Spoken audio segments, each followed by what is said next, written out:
नमस्कार। प्रादेशिक समाचार के साथ मैं चंदन कुमार कौंडिल्य। पहले मुख्य समाचार। प्रधानमंत्री नरेंद्र मोदी ने देश में निर्मित उत्पादों को विश्व भर में अधिक प्रतिस्पर्धी और स्वीकार्य बनाने के लिए इसकी गुणवत्ता सुधारने पर जोर दिया। राज्य के वित्त मंत्री रामेश्वर उरांव ने विधानसभा में कहा, किसानों का अगले वित्तीय वर्ष में 1 लाख रुपया तक का कृषि ऋण माफ होगा।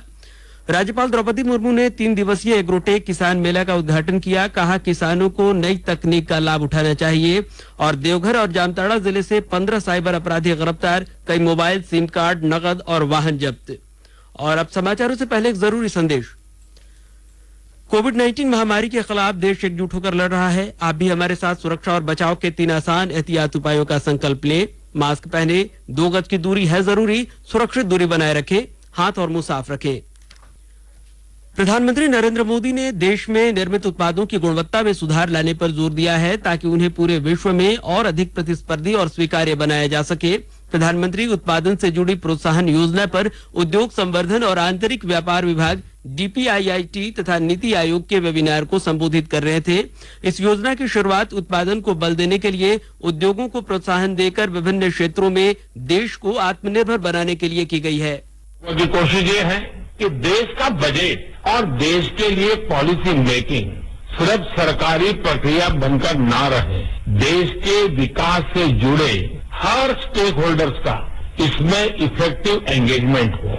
इसी क्रम में आज manufacturing sector, make in India को ऊर्जा देने वाले आप सभी महत्वपूर्ण साथियों से ये चर्चा हो रही है। बीते हफ्तों में अलग अलग सेक्टर के लोगों से बहुत ही फलदायी संवाद हुआ है। बहुत ही महत्वपूर्ण इनोवेटिव सुझाव आए हैं। आज के इस वेबिनार का फोकस विशेष रूप से प्रोडक्शन लिंक इंसेंटिव से जुड़ा हुआ है। इधर प्रधानमंत्री नरेंद्र मोदी को आज शाम सेरावीक वैश्विक ऊर्जा और पर्यावरण नेतृत्व पुरस्कार से सम्मानित किया गया। इस मौके पर श्री मोदी ने वीडियो कॉन्फ्रेंसिंग के जरिए Cambridge energy research associate week 2021 को संबोधित किया। प्रधानमंत्री ने अपने संबोधन में कहा कि यह पुरस्कार भारत के लोगों को समर्पित है। उन्होंने कहा कि भारत में स्वच्छ ईंधन के उपयोग का अनुपात लगातार बढ़ रहा है। उन्होंने कहा कि देश में LPG गैस और LED बल्ब का उपयोग बढ़ा है। राज्य के वित्त मंत्री रामेश्वर उरांव ने विधानसभा में आज कहा कि इस बार 50,000 रुपया तक किसानों का कर्ज माफ किया गया। अगली बार 1 लाख रुपया तक का कर्ज माफ होगा। श्री उरांव ने भोजनावकाश के बाद वित्तीय वर्ष 2021-22 के सामान्य वाद विवाद पर सरकार की ओर से उत्तर देते हुए कहा कि जयपाल सिंह मुंडा ने झारखंड की कल्पना की थी, शिबू सोरेन ने उस आंदोलन को आगे बढ़ाने का काम किया था। वित्त मंत्री के उत्तर से नाराज भाजपा विधायकों ने सदन का वॉकआउट किया। इसके बाद भी अपना जवाब जारी रखते हुए श्री उरांव ने कहा कि कल्याणकारी योजनाओं के माध्यम से गरीबी दूर करेंगे। सरकार यूनिवर्सल पेंशन योजना देने जा रहे हैं। मनरेगा की मजदूरी बढ़ाने का काम भी किया है। श्रम का उचित दाम दे रहे हैं। इससे पहले वाद विवाद में भाकपा माले विधायक विनोद सिंह, भाजपा के भानु प्रताप शाही, कांग्रेस की पूर्णिमा नीरज सिंह, भाजपा के रामचंद्र चंद्रवंशी, कांग्रेस की अंबा प्रसाद, झारखंड मुक्ति मोर्चा के सुदिव्य कुमार समेत कई विधायकों ने हिस्सा लिया। पश्चिमी सिंहभूम जिले में माओवादियों द्वारा किए गए IED ब्लास्ट की चपेट में शहीद हुए 3 जवानों को शुक्रवार को उनके पैतृक गांव में अंतिम विदाई दी गई। शहीदों के अंतिम दर्शन के लिए लोगों की भीड़ उमड़ पड़ी। नक्सलियों के खिलाफ आक्रोश के साथ नम आंखों से पूरे राजकीय सम्मान के साथ शहीदों की अंत्येष्टि की गई। सिमडेगा जिले के कोलेबिरा के गोबरधसा स्थित पैतृक गांव में शहीद लाल किरण सुरीन, गोड्डा जिले के बोरीजोर प्रखंड के ललमटिया थाना क्षेत्र अंतर्गत घाना बिंदी गांव में हवलदार देवेंद्र कुमार पंडित और पलामू जिले के उटारी रोड स्थित लहर बंजारी गांव में शहीद हरिद्वार साहू को अंतिम विदाई दी गई। राज्य में पिछले 24 घंटे में 61 नए कोरोना संक्रमित मरीज मिले हैं। इसके साथ ही राज्य में कोविड-19 पॉजिटिव मरीजों की संख्या बढ़कर 1,20,129 हो गई है। वहीं राज्य में कोरोना संक्रमितों के स्वस्थ होने की दर 98.69% तक जा पहुंची है। स्वास्थ्य विभाग से मिली जानकारी के अनुसार राज्य में अब तक 1,18,552 लोगों ने कोरोना को मात देने में सफलता हासिल की है, जबकि 486 सक्रिय मरीजों का इलाज अब भी विभिन्न कोविड-19 अस्पतालों में चल रहा है। इधर कोविड-19 से बचाव को लेकर राज्य में टीकाकरण का काम भी जोर शोर से चल रहा है। सरायकेला खरसावां जिले के उपायुक्त अरवा राजकमल ने आज सरायकेला स्थित सदर अस्पताल पहुंचकर कोविड-19 वैक्सीन का दूसरा डोज लिया। वहीं धनबाद में तीसरे चरण का कोरोना वैक्सीन लेने के लिए लोगों की भीड़ लग रही है। स्थानीय सदर अस्पताल में उपायुक्त उमाशंकर सिंह ने अपना दूसरा वैक्सीन का डोज लिया। उनके साथ अन्य प्रशासनिक पदाधिकारियों ने दूसरे डोज का टीका लिया। टीका लेने के बाद उपायुक्त ने लोगों से अधिक संख्या में टीका लेने की अपील की है। कर्मचारी भविष्य निधि संगठन के केंद्रीय न्यासी बोर्ड ने वित्तीय वर्ष 2020-21 के लिए 8.5% वार्षिक ब्याज दर की अनुशंसा की है। यह निर्णय केंद्रीय न्यासी बोर्ड की कल श्रीनगर में हुई बैठक में किया गया, जिसकी अध्यक्षता श्रम मंत्री संतोष कुमार गंगवार ने की। आकाशवाणी से विशेष बातचीत में श्री गंगवार ने बताया कि ब्याज दर सरकार के राजपत्र में अधिसूचित की जाएगी और इसके बाद ईपीएफओ कर्मचारियों के भविष्य निधि खातों में ब्याज जमा करेगा। ईपीएफओ ने कल श्रीनगर में हुई अपनी बैठक में 2020-21 के दौरान कर्मचारी भविष्य निधि जो जमा होती है उसके ब्याज को 8.5% ही बनाए रखने का फैसला लिया है और ईपीएफओ ने अपने 5 करोड़ से अधिक अंशधारकों के हित में फैसला लिया है और इसकी सिफारिश हमने वित्त मंत्रालय को की है। आकाशवाणी के ताजा तरीन समाचारों के लिए आप हमारी वेबसाइट newsonair.com पर लॉग इन कर सकते हैं। ताजा समाचार Twitter handle @AIR news alerts और Facebook page All India Radio News पर भी उपलब्ध है। आप प्रादेशिक समाचार एकांश के ट्विटर हैंडल @AIR news_रांची और Facebook page AIR news Ranchi के अलावा YouTube channel AIR news Ranchi पर भी हमारे बुलेटिन को सुन सकते हैं। प्रादेशिक समाचार आप आकाशवाणी रांची से सुन रहे हैं और अब पेश है कोरोना से बचाव के कुछ संदेश।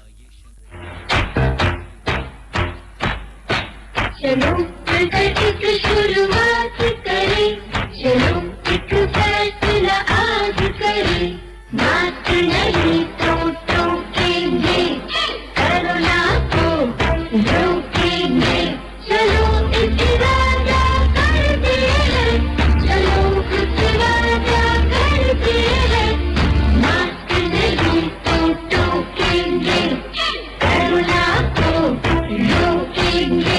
भारत सरकार द्वारा जनहित में जारी। कोविड-19 से बचाव और सुरक्षित रहने के 3 उपाय। मास्क लगाएं, 2 गज दूरी है जरूरी, सुरक्षित दूरी रखें, हाथ और मुंह साफ रखें। की क्वालिटी की चिंता से पाइए मुक्ति। खरीदिए ISI मार्क वाले प्रोडक्ट्स और BIS hallmark gold jewellery issued in public interest by bureau of Indian standards, government of India. प्रादेशिक समाचारों में आपका एक बार फिर से स्वागत है। रांची के कांके स्थित बिरसा कृषि विश्वविद्यालय में आज राज्यपाल द्रौपदी मुर्मू ने 3 दिवसीय पूर्वी क्षेत्र प्रादेशिक कृषि मेला और एग्रोटेक किसान मेला का उद्घाटन किया। इस मेले में पड़ोसी 3 राज्यों के प्रतिभागी भाग ले रहे हैं। इस मौके पर विश्वविद्यालय के कुलपति डॉक्टर ओंकार नाथ सिंह ने किसान, कृषक, महिलाओं एवं युवा उद्यमियों को उन्नत कृषि, पशुपालन, वानिकी, खाद्य प्रसंस्करण एवं मूल्य संवर्धन तथा घरेलू एवं अन्य कुटीर उद्योगों से संबंधित आधुनिक तकनीकों की जानकारी साझा की। राज्यपाल द्रौपदी मुर्मू ने इस अवसर पर कहा कि किसानों को विश्वविद्यालयों द्वारा नई तकनीक सुविधाओं से मिल रहे अवसरों का लाभ उठाना चाहिए। संरक्षित कृषि, डीप इरिगेशन एवं sprinkler irrigation system, biotechnology, nano technology, smart agriculture एवं इंफॉर्मेशन टेक्नोलॉजी जैसे नई तकनीकों का उपयोग से ही भावी आवश्यकताओं को पूर्ति संभव किया जा सकता है। देवघर, गोड्डा और गढ़वा में स्थापित नई कृषि महाविद्यालय के साथ हंसदिहा, दुमका में डेयरी प्रौद्योगिकी महाविद्यालय, गुमला में फिशरी साइंस कॉलेज, फूलपानी, चाईबासा में हॉर्टिकल्चर कॉलेज तथा बिरसा एग्रीकल्चर कांके रांची स्थित एग्रीकल्चर इंजीनियरिंग कॉलेज का संचालन किया जा रहा है। हजारीबाग के पुलिस अधीक्षक कार्तिक एस ने स्वीकार किया है कि आरटीआई एक्टिविस्ट राजेश मिश्र को एनडीपीएस एक्ट में गिरफ्तार करने के मामले में कुछ लोगों ने साजिश रचकर फंसाया है। पुलिस अधीक्षक आज हजारीबाग सदर थाना में पत्रकारों के साथ बातचीत कर रहे थे। उन्होंने कहा कि इस मामले में साजिश रचने वाले 5 लोगों को पुलिस ने गिरफ्तार किया है। इसमें जिला अवर निबंधक कार्यालय का सहायक भी शामिल है। राज्य में संगठन को धारदार बनाने और पार्टी के विस्तार को लेकर राष्ट्रवादी कांग्रेस पार्टी एनसीपी ने आगामी 7 मार्च को रांची के हरमू मैदान में राज्य स्तरीय कार्यकर्ता सम्मेलन आयोजित करने का निर्णय लिया है। एनसीपी के विधायक कमलेश कुमार सिंह ने आज रांची में संवाददाता सम्मेलन में इसकी जानकारी दी। झारखंड सरकार में एनसीपी की भूमिका के सवाल पर उन्होंने कहा कि एनसीपी का हेमंत सरकार के साथ पोस्ट पोल अलायंस है। पार्टी ने राज्य सरकार को बिना शर्त समर्थन दिया है। उन्होंने कहा कि राष्ट्रीय अध्यक्ष के 7 मार्च को प्रस्तावित झारखंड दौरे के क्रम में मुख्यमंत्री हेमंत सोरेन से मुलाकात होगी। इस संबंध में वार्ता के क्रम में झारखंड में पार्टी को उचित सम्मान देने के संबंध में चर्चा भी होगी। लोहरदगा जिले की पुलिस ने भारी मात्रा में विस्फोटक सामग्रियों को बरामद किया है। पुलिस अधीक्षक को मिली गुप्त सूचना के आधार पर सेरेंगदाग थाना क्षेत्र के तुइमो क्षेत्र से पुलिस ने इन विस्फोटकों को बरामद किया है। इस दौरान पुलिस टीम ने लगभग 150 kilogram ammonium nitrate gelatin, detonator और 120 मीटर कोडेक्स वायर तथा इलेक्ट्रिक वायर समेत अन्य सामान बरामद किया है। देवघर जिले की पुलिस ने कैरो, मोहनपुर, मारंगमुंडा और जसीडीह थाना के अलग अलग गांवों से 10 साइबर अपराधियों को गिरफ्तार करने में सफलता हासिल की है। गिरफ्तार साइबर अपराधियों के पास से कई मोबाइल फोन और सिम कार्ड समेत अन्य सामान बरामद किए गए हैं। इधर जामताड़ा जिले की पुलिस ने भी 5 साइबर अपराधियों को गिरफ्तार किया है। जिले के पुलिस अधीक्षक दीपक कुमार सिन्हा ने बताया कि गिरफ्तार साइबर अपराधियों के पास से 3,37,005 रुपए नगद, 1 4 पहिया और 1 2 पहिया वाहन, मोबाइल और सिम कार्ड बरामद किया गया है। गिरफ्तार 4 साइबर अपराधी जिले के नारायणपुर थाना क्षेत्र के झिलुआ गांव के रहने वाले हैं, जबकि एक आरोपी देवघर जिले के करौ गांव का रहने वाला है। अंतर्राष्ट्रीय महिला दिवस इस महीने की 8 तारीख को मनाया जाएगा। आकाशवाणी समाचार इस सिलसिले में विभिन्न क्षेत्रों में उपलब्धियां हासिल करने वाली महिलाओं की सफलता की कहानियों से परिचित करा रहा है। आज हम एक महिला की सफलता की कहानी से आपको अवगत कराएंगे। सरकार द्वारा आत्मनिर्भर भारत अभियान के अंतर्गत महिलाओं को सशक्त बनाया जा रहा है। ऐसी ही एक महिला है खूंटी जिले की क्रिस्टीना हेरेंज, जो सखी मंडल से ऋण लेकर व्यवसाय शुरू करने और अपने परिवार का भरण पोषण कर रही है और आत्मनिर्भरता की ओर कदम भी बढ़ा रही है। शुरुआत ऐसे किए थे, समूह से हम लोन लिए थे। पहले होटल और दुकान चलाते थे। महामारी की वजह से दुकान होटल बंद हो गया। फिर मेरा आर्थिक स्थिति बिगड़ने जैसे लगा। उसके बाद सब्जी का व्यवसाय करने के लिए हम सोचे। उसके बाद कांटेक्ट हुआ उधर माई के तरफ कारा से। हम लोग उधरे से सब्जी लेके आते थे और यहाँ थोक भी देते थे और खुदरा भी बेचते थे। उसके बाद हम लोग का आर्थिक स्थिति सुधारने लगा। उसी से हम लोग का अच्छा से गुजारिश हो पा रहा है और अभी तक पहले से बहुत सुधार हो। और आइए सुनते हैं संक्षिप्त खबरें।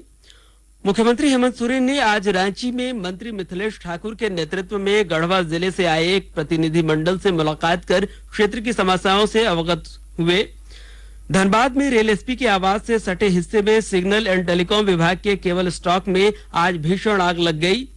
खूंटी जिले के नक्सल प्रभावित मारंगहादा सीआरपीएफ कैंप परिसर में आज सामुदायिक पुलिसिंग का कार्यक्रम आयोजित कर ग्रामीणों के बीच रेडियो, मच्छरदानी और कंबल तथा युवाओं के बीच खेल सामग्रियों का वितरण किया गया। और अंत में मुख्य समाचार एक बार फिर।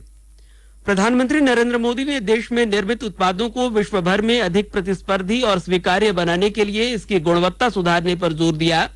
राज्य के वित्त मंत्री रामेश्वर उरांव ने विधानसभा में कहा, किसानों का अगले वित्तीय वर्ष में 1 लाख रुपया तक कृषि ऋण माफ होगा।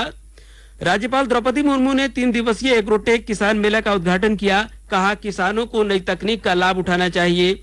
और देवघर और जामताड़ा जिले से 15 साइबर अपराधी गिरफ्तार, कई मोबाइल, सिम कार्ड, नगद और वाहन जब्त। इसके साथ ही आकाशवाणी रांची से प्रादेशिक समाचार का यह बुलेटिन समाप्त हुआ। नमस्कार। घर में रहिए, सुरक्षित रहिए और सुनते रहिए आकाशवाणी।